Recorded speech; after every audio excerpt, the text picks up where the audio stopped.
Hello mga kapatid, nandito na naman tayo ngayon sa ating talakayan. Aral ulit tayo ng kaunti ng Word of God. Yan, salita ng Diyos.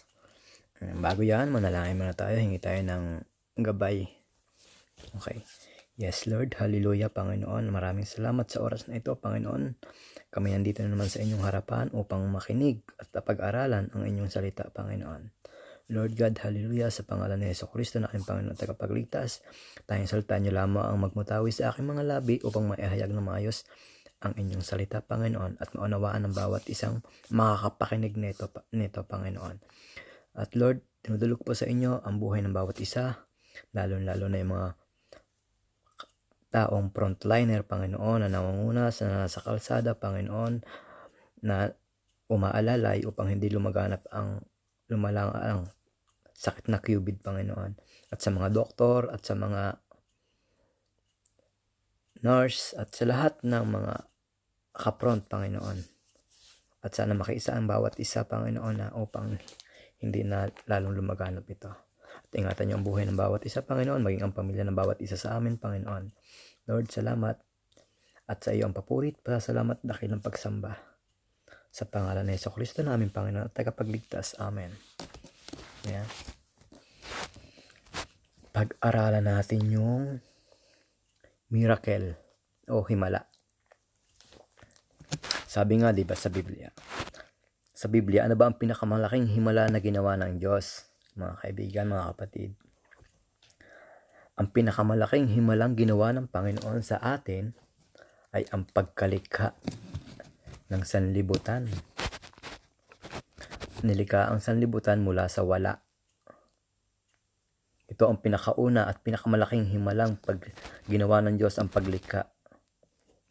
Paglikha sa lahat ng bagay na mula sa wala. At lahat ng himala ay napagtagumpayan ng kanyang kamangha-manghang kapangyarihan. Walang hanggang kapangyarihan. Ang lahat ng nasa Exodus ay puno ng himala na pangyayari na ginamit ng Diyos upang kanyang ganapin ang kanyang kalooban. Diba, ang mga kalooban ng Diyos na dahil sa masasama yung tao, dahil sa nagkakasala yung mga tao, maraming pinarusahan ang Diyos ng mga bansa noong panahon nung wala pa tayo. Noong years, thousand years ago. Yung Sodoma, Gomorrah, mga Egypt, yan, di ba? Kita naman natin. Yung Exodus chapter 12 verse 12, sabi, sa gabing iyon lilibutin ko ang Ehipto at papatayin ang lahat ng panganay na lalaki, maging tao man o hayop, at parurusahan ko ang lahat ng Diyos-Diyosan sa Ehipto. Ako si Yahweh. Diba? Yung nangyari sa Ehipto noong panahon na pinarusahan niya ang mga tao doon. Diba? At nung ang lahat ay maglagay ng markang pula sa mga hamba ng bahay upang pag dumaan ang kamatayan, may tanda. Kaya nga, di ba, huwag lalabas. Kaya ngayong coronavirus, huwag ka masyadong maglalabas muna, kaibigan. Dahil marating yung salot na nakamamatay. Kung tatambay ka lang sa bahay ka na lang, kaibigan. Sabi nga, di ba, sabi nga sa tugmayan sa sa Romans chapter 9 verse 16. Romans chapter 9 verse 16. Sabi sa Tagalog,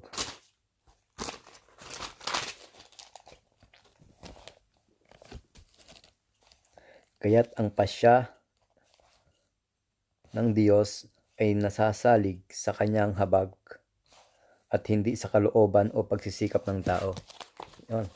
Kaya bakit kamo sinabi dun sa na ganon? Hindi sa pagsisikap ng tao. Para ang tao ay walang maipagmalaki. Hindi niya ipagmalaki ang kanyang sarili. Nagawa niya ito, kaya niya to. At ang lahat ay nababatay pa rin sa kahabagan ng Diyos, sa kalooban ng Diyos.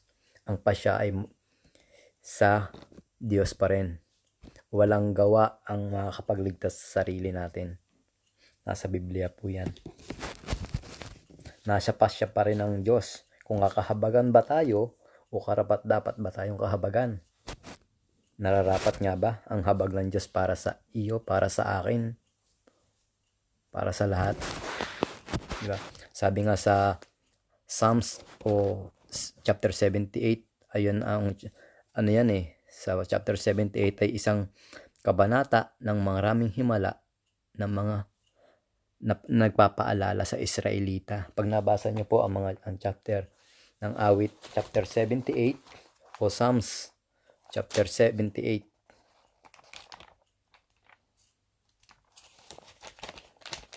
ayan po ang tungkol sa kasaysayan ng Israelita. Pagpapaalala sa mga Israelites. Kaya sa panahon natin ngayon, maraming nangyayari. Lahat ng nasusulat sa Biblia ay ang iba ay nagaganap. Kaya nga ayun ay pinapaalala ng Diyos na tayo ay humanap sa Kanya. Kung gusto natin ng himala o mirakulo ng Panginoon, humanap tayo sa Diyos.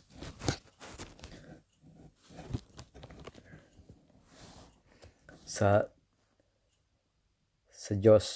Joshua chapter 2 verse 10, nung hinati yung dagat na pula, di ba? Nung inililigtas yung mga tao sa Ehipto, nung inano ni Moises. Kung wala ang Diyos, walang kapangyarihan si Moises na mahati ang dagat, di ba? Bago mahati ang dagat, nandun ang Panginoon. Dahil hinarangan niya yung mga Ehipto para makatawid sila sa Red Sea, sa dagat na pula, upang maligtas ang bayan ng Israel, ang kanyang bayan, hanggang sa makarating sa bundok ng Sinai. At pagdating doon, di ba 40 days si Yahweh ay si Moises sa bundok na natili doon. Subalit pagbaba niya, nagawa na ng mga Diyos-Diyosan yung mga tao, yung gintong baka, diba? Yun ay pagkakasala. Alam ng Diyos yun, pero hindi niya pinabayaan niya. Huwag nating hintayin po ang Panginoon sa atin. Diba po? Nung maraming himala ang ginawa ang Panginoon sa Old Testament o sa Lumang Tipan. Diba? Sa kay Noah pa lang sa buko Noah, or sa buhay ni Noah, yung pinagawa siya ng barko. Lipol na sana ang sangkatauhan kung hindi nagligtas ang tao sa pamamagitan ng buhay nila Noah. Di po ba? Lipol na sana tayong lahat Kaya ganun pa rin ang pagmamahal sa atin ng Panginoon.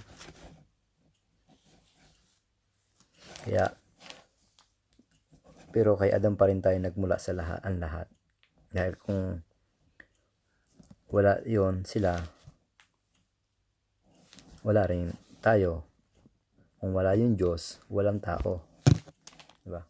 Sabi nga kaya nga sobrang kasalanan ng tao, sabi nila 400 years ago, na nahimik, 400 years na nahimik ang Diyos. Hindi niya pinakailaman ang tao. Yan sinasabi sa mga scholar. At hanggang sa ipadala niya ang kanyang anak na si Jesucristo, nagpakita rin ng napakaraming himala. Nagkatawang tao ang Diyos. Ang Espiritu ng Diyos ay pumasok at pumasok sa sinapupunan ni Maria at nagsilang ng isang tao at tinawag na Jesus. Subalit ito ay tinawag na anak ng Diyos, sapagkat sinabi sa Biblia, hindi ko matandaan yung verse, ito ay nagmula sa sinapupunan ng Ama. Yan po. Lagi po natin tandaan. Sabi nga nung dumating ang Panginoong Hesukristo, nangaral siya ng salita ng Diyos, salita ng Ama. Napunta po si Jesus rito upang tuparin ang inatang ng Ama sa kanya, ang kautusan ng Ama. Hindi para wakasan, hindi para alisin ang naunang kautusan. Tinupad niya lang yon. Yung hula doon sa mga hula ni sa Daniel, yung panaginip Daniel, hula ni sa Isaiah na Mesiyas. Himala na Kristo nung ginawa niya yung tubig ginawang alak. Saan na siya nasa John chapter 2 verse 1 to 10. Pag nabasa niyo po doon sa John chapter 2 verse 1 to 10. Minsan po basahin niyo rin. Pagkalipas ng 2 araw, sabi nga, may kasalan sa Kana, Galilea, at naroon ang ina ni Jesus na nagngangalang Maria. Si Jesus ang kanyang mga alagad ay naroon din. At doon may 6 na tapayan, ang bawat isa sa chapter 6 na to, at ang bawat isa naglalaman ng 20 hanggang 30 galon. Nakaraan ang mga iyon para sa paglilinis ayon sa tuntuning pangrelihiyon ng mga Hudyo. Diba? Sinabi ni Jesus sa mga katulong, punuin ninyo ng tubig ang tapayan. At pinuno nga nila hanggang sa labi. Pagkatapos sinabi niya, sumalo kayo ngayon, dalhin ninyo sa namamahala ng handaan. At dinala nga nila sa namamahala ng handaan. Tinikman nito ang tubig at naging alak. Di ba? Naging alak yung tubig. Ayun ay himala. Yun ang unang ginawang himala ng Panginoong Hesukristo. Ginawang himala yun ng ginawa niya alak ang tubig. Ginawa niya nga pala. At nang binuhay niya sa John chapter 11, yun ay nang binuhay niya ang patay na si Lazaro. Diba? Himala yun. Tao siya pero may nasa kanya pa rin ang kapangyarihan ng Diyos. Dahil yun ang inatang ng Diyos. Si Jesucristo ay tao. Dahil hinubad niya ang kanyang pagka-Diyos para maranasan niya ang paghihirap dito ng mga tao, kung ano ang nararanasan ng bawat isa. Kung siya ay nauhaw, siya ay nagutom, siya ay nasaktan. At kung ano naranasan nating mga tao, ganoon din yung naranasan niya. At ang himala ng Diyos, Panginoong Hesukristo, ay may kasamang kahabagan.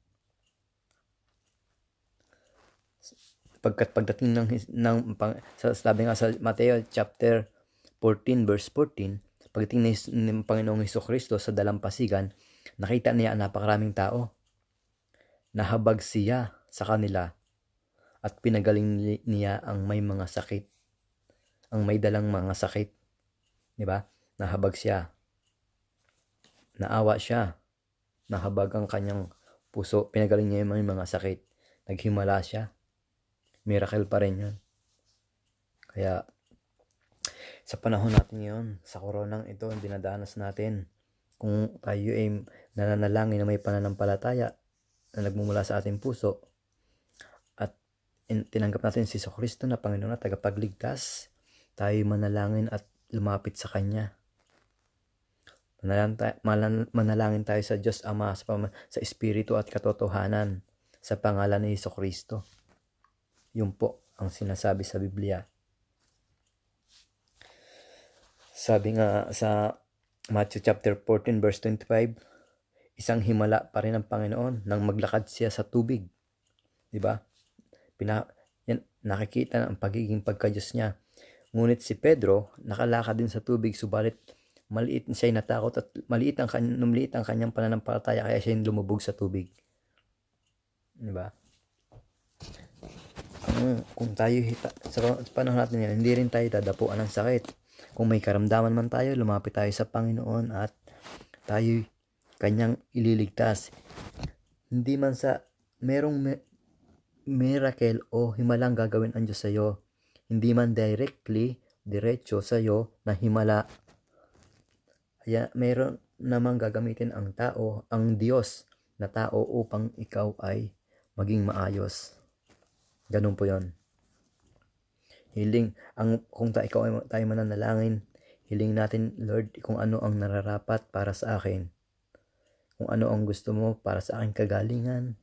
Yun po ang malugod at may pasasalamat kung tatanggapin. May pananampalataya na tatanggapin.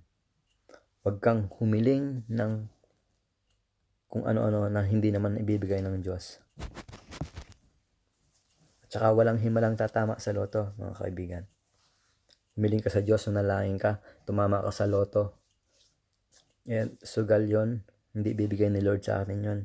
Kung ikaw ay isang mananampalataya ng Panginoon, tunay kang nananalig sa Kanya, at ikaw ay hihiling tumama sa loto, hindi niya po ibibigay yan, mga kapatid. Ano po? Sa Mark chapter 1 verse 41, nang mahabag siya sa isang kitongin, di ba? Hinawakan niya ito at sinabi, oo, nais kong gumaling ka. Di ba? Kasi hiningi niya, sabi nung sa Biblia, mahawakan lang nung kitongin, yung laylayan ng damit ng Panginoon, siya ay gagaling. Subalit, naramdaman ng Diyos yun, na may humawak sa, hindi pala yun. Yung pala yung isa yung sa makasalanang babae pala yung na binabanggit ko. Himala din ng Panginoon yun. Kay Mariang Magdalena ba yun? Yung babaeng makasalanang babae na nasa salat, na sinabi niya, mahipo ko lamang ang kanyang laylayan ng damit ay mapapagaling siya at mapapatawad siya, malilinis siya. Pero naramdaman ng Diyos kung sino yung humawak sa kanya. Sabi sa akin, pinagaling ka na ng iyong pananampalataya. Kaya tayo, kung may karamdaman tayo, hilingin natin sa Panginoon sa pamamagitan ng panalangin, may pasasalamat, at tayo gagaling. Kung naniniwala ka na God is healer, kapatid, yung kitongin na nakita ni Jesus at nahabag si Jesus, kaya hinawakan niya ito at sinabi sa kitongin, oo, nais kong gumaling ka. Gumaling yung kitongin, di ba? At saka yung bulag, di ba, yung buhay nga yung patay nga na buhay niya eh. Ayun pa kayang bulag, kitongin, pipi, mga ganon. May mga karamdaman. At siya ay nagmuha ng himala dahil sa kanyang kahabagan. Nahabag siya sa mga tao. Nung sa Matthew chapter 14 verse 18, nung ginawa niyang yung isda at saka yung tinapay, na tumingala siya sa langit at halos libu-libong katao ang kanya napakain. Doon sa sa tinapay na iningi niya sa Diyos Ama, na tumingala siya lang at napakain niya, at may sobra pa. Ganun kalaki ang himala ng Diyos. Kaya kung tayo nagugutom, kung tayo may pangangailangan, idulog natin sa Panginoon kung ano ang nararapat na ipagkakaloob niya sa atin.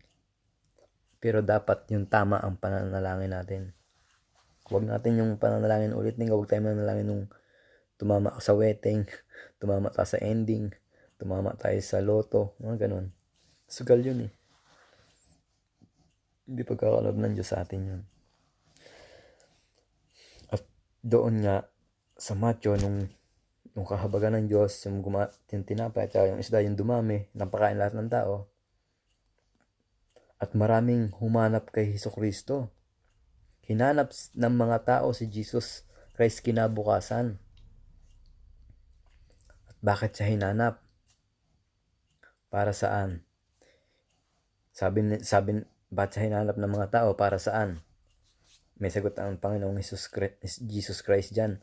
Sa John chapter 6 verse 26. Ano ang sabi ng Panginoon sa John chapter 6 verse 26? Ang sabi ng Panginoon, sumagot si Jesus, totoo ang sinasabi ko. Ito, hinahanap niyo ako. Bakit hinahanap? Ang karugtong, hindi dahil sa kababalaghang nakita ninyo, kundi sa nakakain kayo ng tinapay at nabusog kayo. Diba?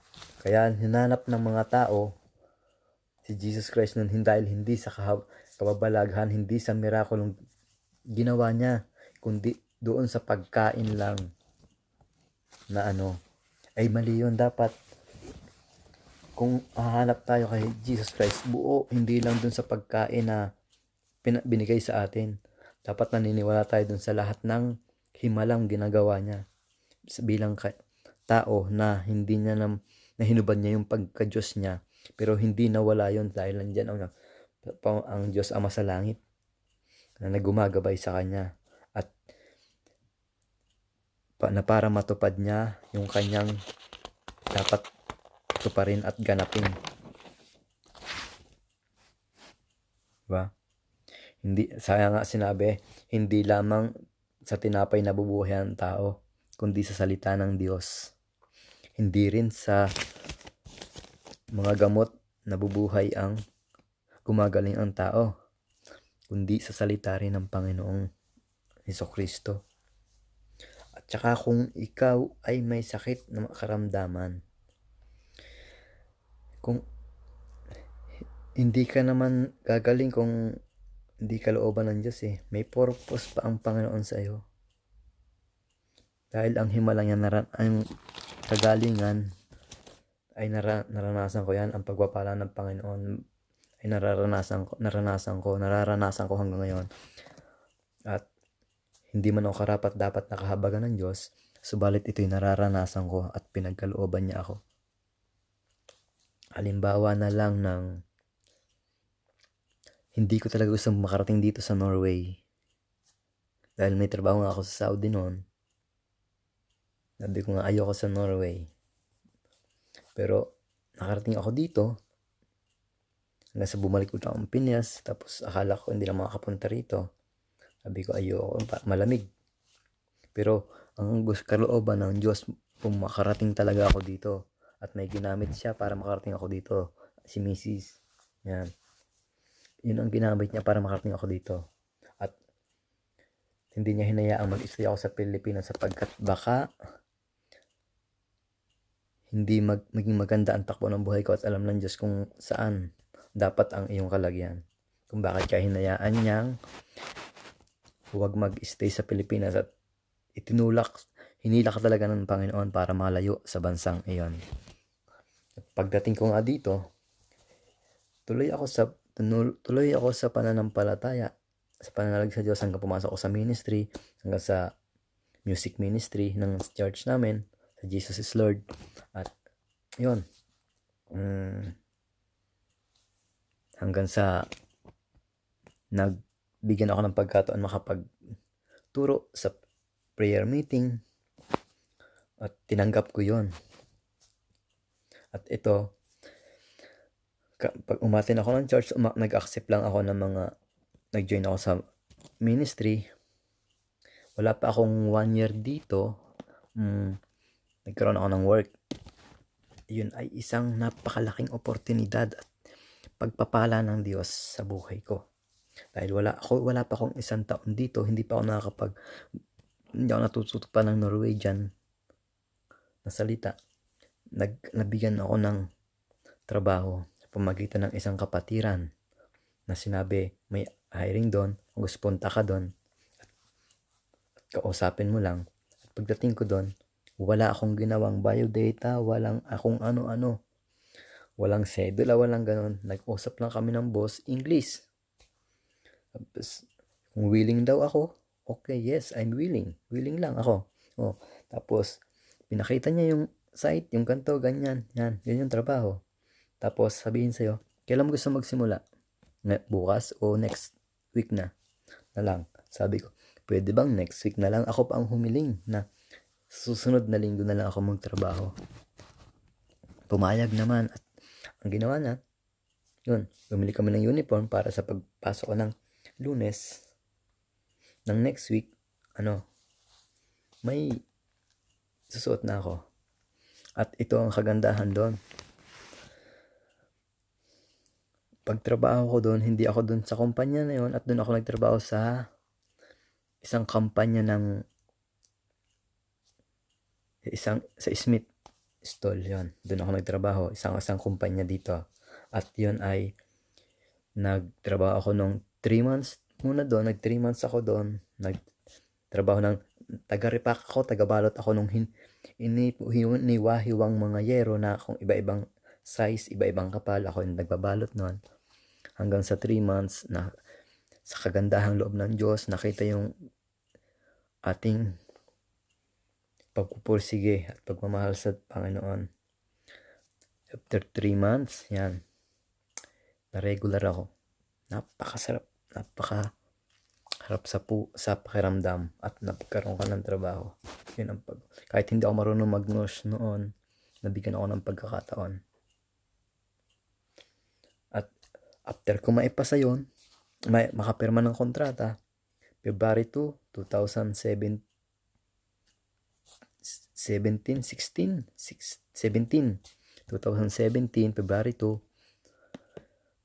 pirma ang kontrata. After February 7, ay nagpa-check ako sa doktor ng mga February 1 nun February 1 or January 30, mga ganyan. January 29 siguro yun. Within February 7, sumawag yung doktor ko. Ang sabi sa akin ng doktor ko, pa-combine na raw ako. Ba't ako magpapa-combine? Stage 5 na daw yung kidney failure ko. Kailangan ko na daw mag-dialysis, pero hindi ako naniwala. At ang ginawa, para matunayan, nag-biopsy ako para ma-check kung totoo ba. As yung dumating yung result ng biopsy ko, yung kidney ko ay both 7% na lang. Palagay natin 10% pareho. Ayun. Hanggang sa sinabi ng doktor na kailangan ko mag-dialysis. Pag di ako nag-dialysis, mga 2 months na lang ako tatagal.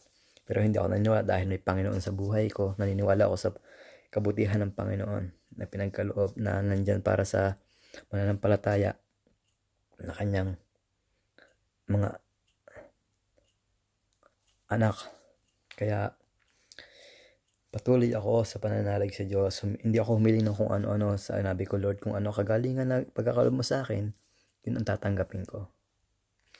Hanggang sa 2 months. Dumating yung 2 months. Hindi ko naman sa hinamon yung doktor. At saka, may naniniwala ako sa kabutihan ng Panginoon. Pagdating ng 2 months,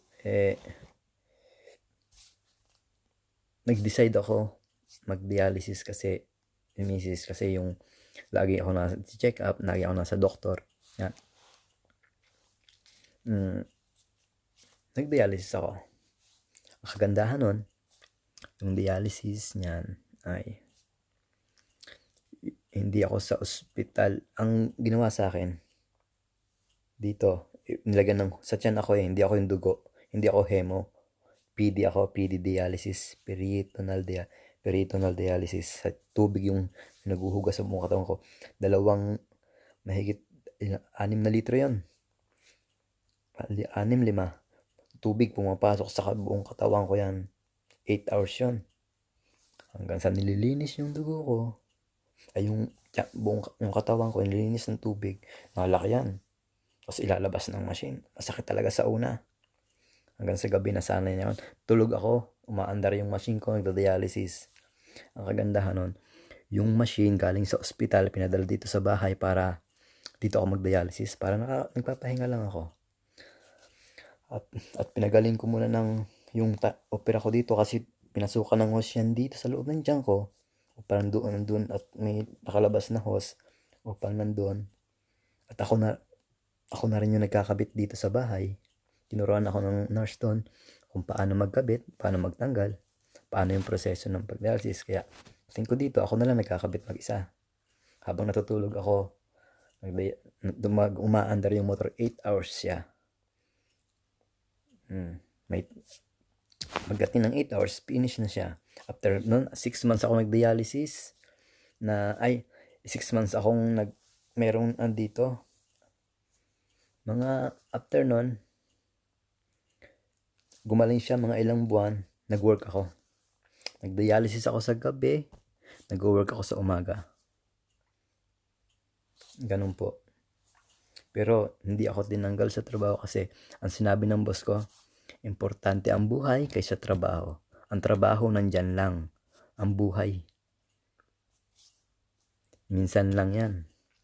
Sabi na. Kaya kung gusto mong magpahinga ka lang, walang problema sa trabaho, handito lang ang trabaho. Ang importante yung kalusugan. Yun ang sinabi ng boss namin sa work. Kaya kibuti ng Panginoon dahil sa ganun. At hanggang April ako nag-dialysis.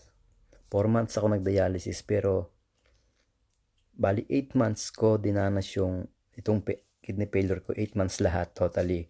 Pero 4 months ako nag-dialysis kasi hindi agad ako nag-dialysis nung nalaman ko. At ito na nga yung pagkakataon na nabigyan ako ng chance na maghayag ako ng salita ng Diyos. Unang pagbibigay sa akin na para magturo sa prayer meeting, inaccept ko. Tinanggap ko, sige po, ako magtuturo. Dahil pagpapala ng Diyos, yung salita ng Diyos yan eh. Dahil hindi lang sa tinapay o sa pagkain nabubuhay ang tao, kundi sa salita ng Diyos. Diba? Ito ang kagandahan nun. Natapos ko yung mga sinusulat kong ganito. Ito yung mga inaaral ko. Nakasulat po kasi yan. Mga sinusulat ko. Marami po siya. Ito, yan. Yung mga sinusulat ko po. At nung natapos ko siya sulatin at i-review ko na lang siya para sa Friday. Kasi Sabado ko na ginawa. Tapos Linggo, ginawa ko din. Natapos ko ng Linggo ng 7 October 21, mga ganyan. Basta mga October yun.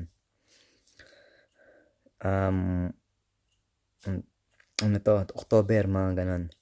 Linggo, mga 7 PM, natapos ko na siya. At sabi ko, thank you Lord. At re-reviewin ko na lang, babasahin ko na at kaunting paliwanag para sa dating ng Friday, may hayag ko na. Subalit ang kagandahan ng Diyos, kabutihan ng Diyos, kahabagan ng Diyos para sa akin ay natanggap ko ang pagpapala. Akalain mo yun, yung binigyan niya ako ng pagsubok lang kung tatanggapin mo ba o hindi. Tinanggap ko yung binigay na kung kakayanin ko magturo ng salita ng Panginoon, maghayag ng turo ng Diyos dahil mga kapatiran ko naman yung pagsasabi, tuturuan ko. At first time ko din maghayag noon, that time. At inaccept ko nga yun. At after yung linggo na yun, 7 PM, tapos ko na, matutulog na ako. Naglagay na ako ng dialysis ko sa tiyan para mga 5, okay na. Tapos na yung dialysis ko. Subalit pagdating ng 10 PM, Sunday pa rin yun, 7, 8, 9, 10. 3 hours lang ang pagitan. Yung patulog na, nakahiga na kami, nag-ring yung telepono ko. At pag sagot ko ng telepono, yung doktor ko tumatawag na pala sa akin. Ang sabi ng doktor ko, punta daw ako sa Oslo Hospital, sa Risk Hospital dun sa Oslo, dito sa Norway. At meron na raw akong kidney. Di ba? 4 months lang ako nagdialysis. Yung mga nagdialysis dito, 5 years, 4 years. Kaya nung nandun ako sa ospital, pag nagkakatanungan kami, ilang taong ka nagdialysis? Sagot ko, 4 months. Sila, 5 years, 3 years, 4 years. Sabi ko, ano yung pagpapala ng Diyos sa buhay, di ba? Ang sarap, pag pinagmamalaki ko ang salita ng Diyos, kaya hindi ko to ikinakahiya kung mga ina-upload ko, kung gusto, kaya anuhan nila, okay lang. Basta't ako, ganun, gagawin ko yung gusto ko na ayon sa sinasabi ng Biblia, na maghayag ng salita ng Panginoon. Ito, nung yun, tinanggal ko yung aking machine. At ako'y dumiretso sa hospital. At pagdating ko doon yun, pahinga. At check up, yan. Kinabukasan, inano na ako doon. Andun ako, wala pong bayad ang ospital. Di po ako nagbayad ng ospital dito sa Norway. At ang kagandahan po, habang 1 year akong hindi nagtrabaho, pero nandun pa rin ako sa kumpanya na yun. At nasumusweldo po ako ng tama. Ayun po ang kagandahan nandun. Hindi ka nagtatrabaho ng 1 year pero sumusweldo ka. Dahil sa kagandahang loob ng Diyos sa buhay. Kaya pinupuri ko ang Diyos. Purihin natin ang Panginoon. Yun yung pinagpapasalamat ko sa Diyos, at yung kidney pinagkaloob sa akin ng Panginoon. Hindi naman ako karapat-dapat, sapagkat ako, alam ng Diyos. Maraming nakakilala sa akin na ako'y makasalanan tao. Opo, mga kasama, mga kalugar ko, nakakilala sa Pasay, kung saan man ako tumira, Quezon City, sa Bicol, yan. Marami akong tinirahan. Gala po ako. At saka, sa Cavite, yan. Hindi pa ako matinong tao at makasalanan po ako. Nilalang. Subalit ang kahabagan ng Panginoon ay pinagkaloob niya sa akin. Yun. Hanggang sa naoperahan na ako, 1 year ako hindi nagtrabaho, at after ko maoperahan dun sa hospital, inilipat ako sa katabing hotel ng hospital. At doon ako sa 3 buwan nagpahinga, kasi every morning may check up ako doon, at doon ako sa hotel nila. At yon ay libre, pagkain libre. Wala kang bayaran doon sa hotel, na may TV, may internet. May magbabayad ka ng internet, pero may TV. At libre yung pagkain, libre yung gamot doon. Kaya na lang ako nagbabayad ng gamot sa ngayon, kasi outpatient na ako. Kailangan ko nang bumili ng gamot. Pero pag bumili ka ng gamot dito, pag naabot mo na yung quota sa 1 taon, ngayong January, February, yan, naabot mo na yung quota, kung halaga ng quota ng gamot. Kasi may quota yan may halagang presyo kung naabot mo. Ang halaga ng gamot ay nasa 2,400. Hanggang doon lang, hanggang 2,400. Pero ang nabili mong gamot ay nasa 2,900. Yung 400 ibabalik sa iyo ng hospital po yan, dito sa Norway. Hindi po ako ng hospital. Pag sumobra yung pera mo na naibigay sa hospital, kinukwenta po nila yan. Pag sumobra kung ang limit ng gamot at check up mo, kasama na po yon, 2,400 halimbawa, at ang nagastos mo sa check up sa gamot ay 2,900 crowns, ibabalik sa iyo yung 400. Hindi po nila kukunin yun. Ganun po kaganda. at ang pagpapala ng Diyos. Yun yung, kaya may naisusuporta ako sa pamilya ko sa Pilipinas, sa magulang ko, kapatid ko. Kahit ako'y walang trabaho noon. And after 6 months kung naoperahan, bumalik ako sa trabaho. Hanggang ngayon, magti 3 years na po sa October na darating yung aking kidney. Sa kabutihan ng Diyos at pagpapala ng Panginoon, malusog po ako at okay yung aking katawan. Dahil kung sumunod lang tayo sa sinasabi ng Biblia, sa utos ng Panginoon, talikdan natin yung kasalanan. Kung nagkasala tayo, ihayag natin sa Panginoon, wag sa tao. At tayo maliligtas. Opo, napakabuti ng Diyos. Himala ng Diyos. Hanggang ngayon, nagtatrabaho po ako. At sa ngayon po, sa amin po dito sa trabaho, 50% lang po kami ngayon. At permitted po kami. Lahat po kami, pati yung mga boss. Minsan 2 days lang sa isang linggo, 3 days sa isang linggo. Pero ang sweldo po namin galing sa kumpanya yung kalahati galing sa gobyerno. Kaya buo pa rin po yung natatanggap namin. Yun ang pagpapala ng Panginoon sa buhay ko. Kung bakit niya ako dinala dito sa Norway. Na mga magpa 5 years na rin, 4 years na rin ako dito sa Norway. Subalit hindi pa ako marunong masyado mag-Norway dyan. Kasi hindi ako nag-aaral. Nabigyan agad ako ng trabaho. Kaya in God's will, sana utay akong matuto, gumaling, marunong rin sa pagnunush para maayos.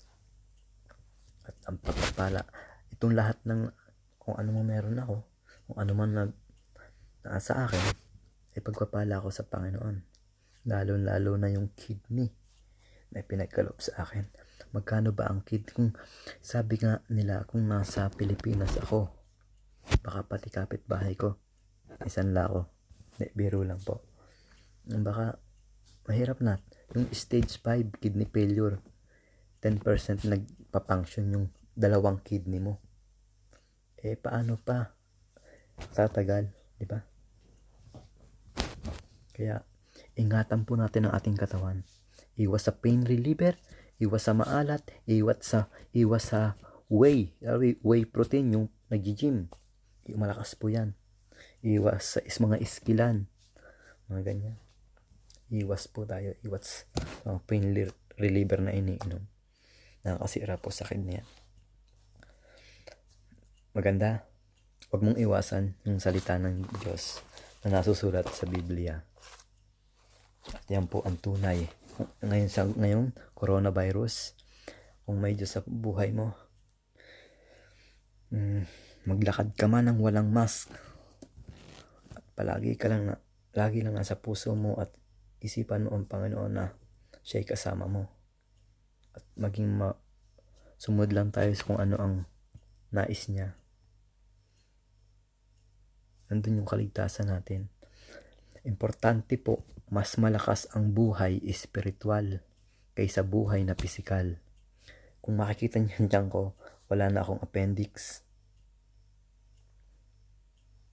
3 na yung kidney ko. Nandito sa baba yung isa, puro tahi po ang tiyan ko. Dislocate. Pakita ko lang dislocate po yung buto ko. Ito sa likod. Ayan. Ito po. Dislocate po yan. Hindi po pantay ang balikat ko. Kasi po, na-aksidente po ako sa motor. Ayan.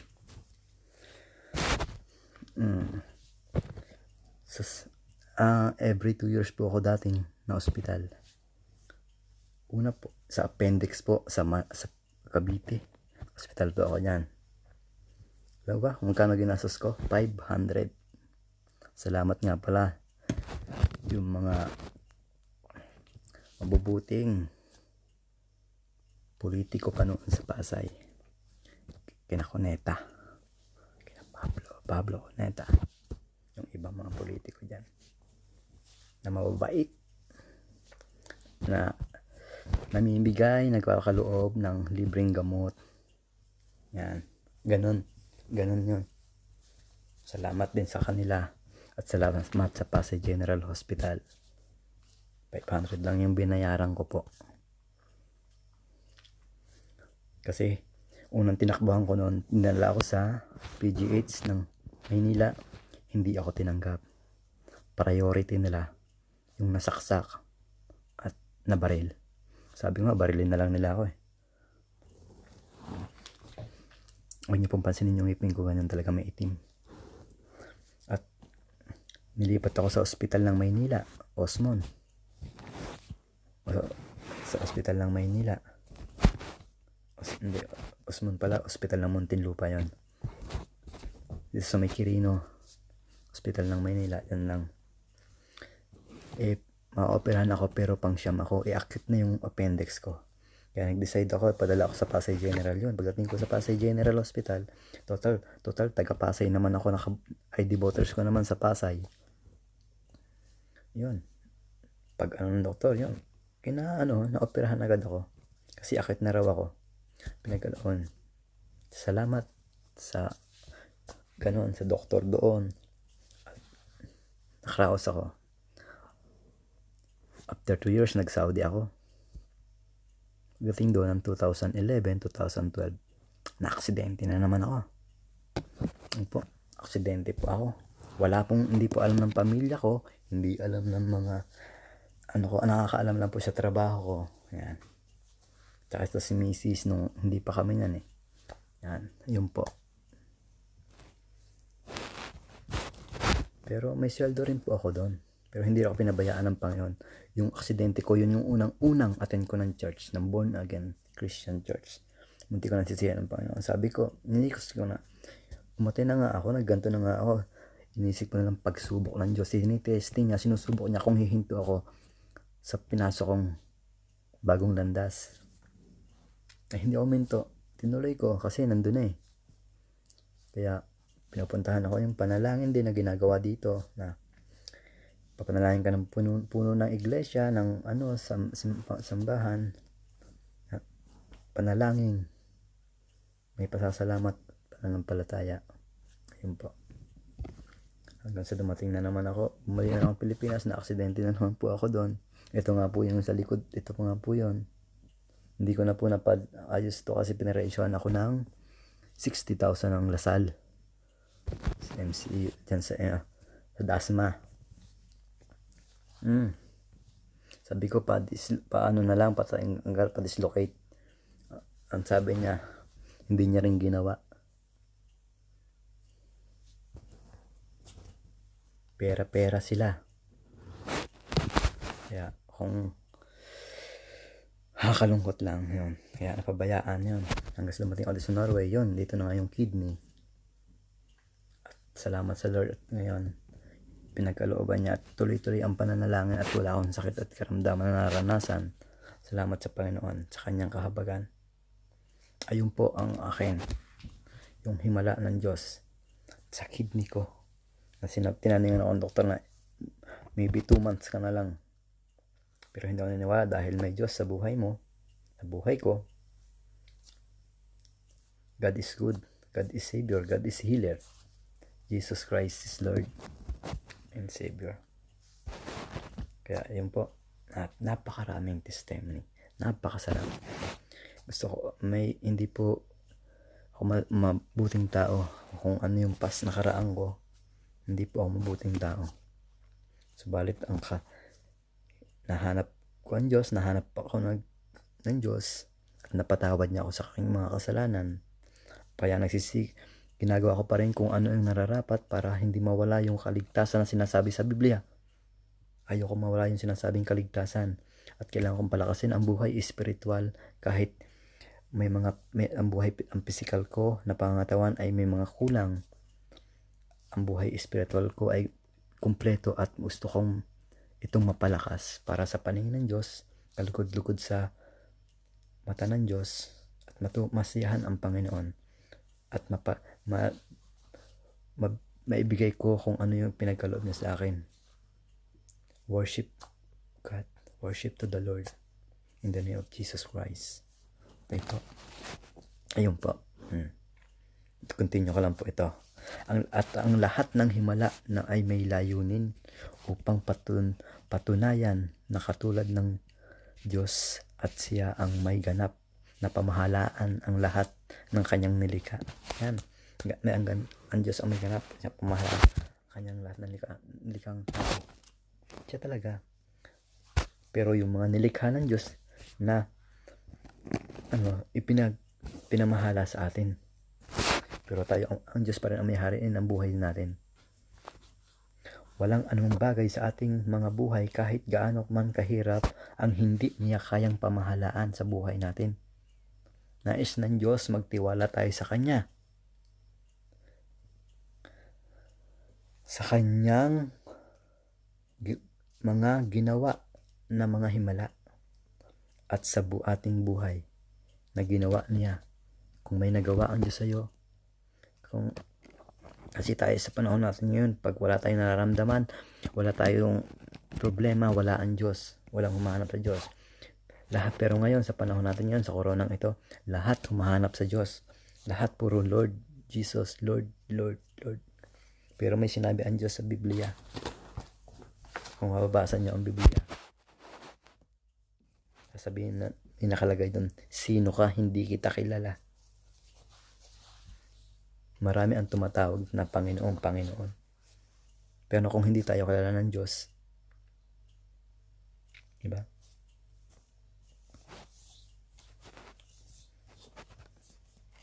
Ito na nga, nais ng Diyos magtiwala tayo sa Kanya, sa Kanyang mga ginawang himala sa ating buhay.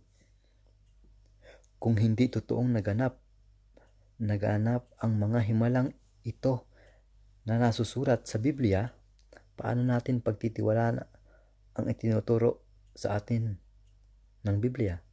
Diba? Hindi natin paniniwalaan. Diba? Hindi tayo naniniwala sa mga ginawa ng Panginoon. Ba't natin pagtitiwalaan yung nasusulat sa Biblia? Kung naniniwala ka, dapat naniniwala ka din sa nasusulat. Na alam naman natin ang lahat ng nasusulat sa Biblia ay salita ng Diyos. Di po ba?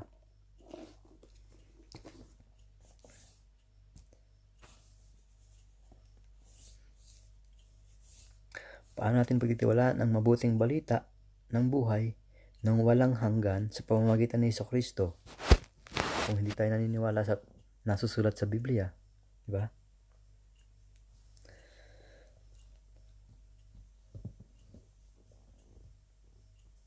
Sa oras na pagdudahan natin ang katotohanan na kahit anong bahagi ng kasulatan, pinagdudahan na rin natin ang lahat na nilalaman ng salita ng Diyos. Totoo po yun. Pag nagduda tayo sa isa man dito na nasusulat, pinagdudahan natin yung salita ng Panginoon.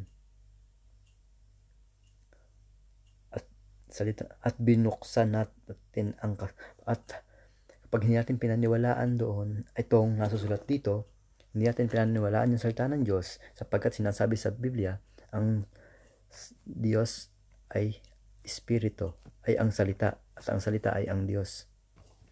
At pag hindi tayo naniwala doon, binubuksan natin ang kasinungalingan at pandaraya ni Satanas upang wasakin ang ating pananampalataya.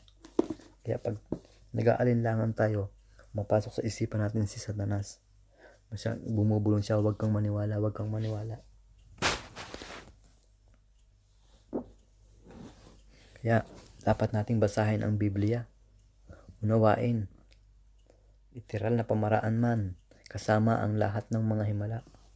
Sinabi yan sa 1 Peter chapter 5 verse 8.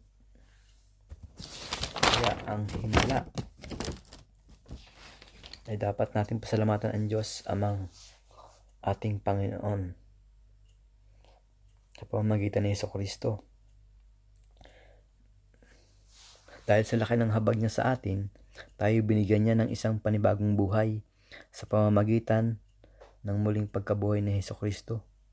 ito ang ibinigay sa atin ng isang buhay na pag-asa. 1 Peter chapter 1 verse 3. Okay po. Kaya pasalamatan natin ang Panginoon. Medyo mahaba man, maririnig niyo naman yung naranasan ko kung anong pinagkaloob ng Diyos sa akin. Kaya pinupuri ko ang Panginoon. Hallelujah. Yan. Hanggang doon na lamang po. Mirakulo, himala ng Diyos na may kasamang kahabagan. Lahat tayo ay dapat kahabagan. Kaya nga, yung kanta ni Mr. Jericho Rosales na Pusong Ligaw, ginawa kong Pusong Uhaw. Napakaganda ng lyrics ko nun. Kinanta ko na rin po, nasa YouTube. Hindi na kagandahan ng boses ko. Yan. Pero para kay Lord naman yan. At yan po, maraming salamat and God bless po. Manalangin muna tayo bilang pagsasara ng itong talakayan na ito. Medyo mahaba po, pero okay lang po yan.